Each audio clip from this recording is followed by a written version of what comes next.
stock blip up, about 2.25% uptick coming in on Hindalco as we speak right now. Take stock of what else is happening in the market. Actually nothing. We're just in quiet consolidation, but I think we have an analyst as well joining in. We have Amit Dixit on the phone line to talk about what he's made of Hindalco's numbers. Amit, hi, good afternoon. It's a beat on all counts. The net debt though has increased slightly during the first quarter. That stands at about 51,913 crore rupees. But what's your take on how the performance has been?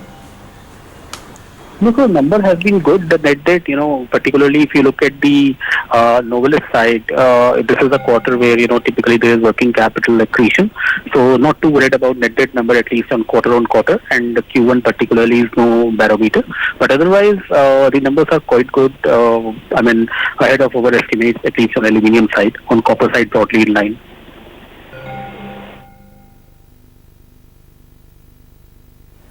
So going forward, Amit, what exactly is it that you're going to be looking at? We are in the midst of that commodity super cycle, and that is why you look at the way you're seeing margins also go up to almost 35%.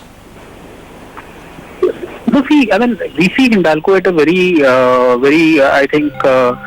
very interesting juncture.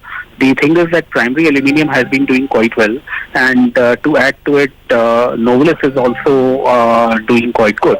So both the businesses are doing pretty well, both India as well as Novelis.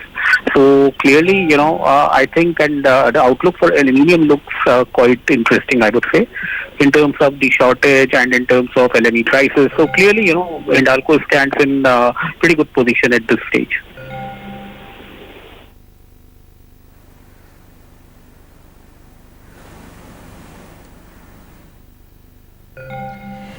Is it a good enough stage? Is it a good enough stage to call for a re-rating after this result? The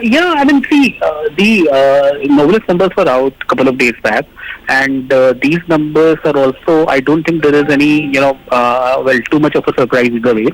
So, to talk of re-rating, I would say the entire sector is getting re-rated, and Hindalco is no exception. But Hindalco stands out because of the fact that, they have, their balance sheet is pretty good, their capex plans are all kind of pretty much in place, capex intensity is low, and aluminium there, things are looking quite good. So I think it's a very, optimistic scenario for Hindalco, so won't rule that out.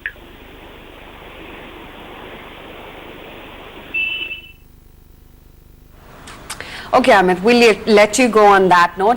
Though just one question, Amit, before we let you go. Are you going to be reworking your price targets upwards, or you think the stock is fairly priced at the current levels?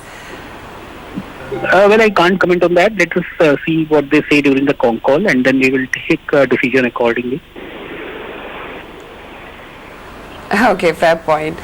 Okay, nonetheless, a beat on all counts when it comes to Hindalco's performance, be it the PAT, the revenues or the margins. It's all a beat as opposed to what the 18-hour poll was penciling in. Idea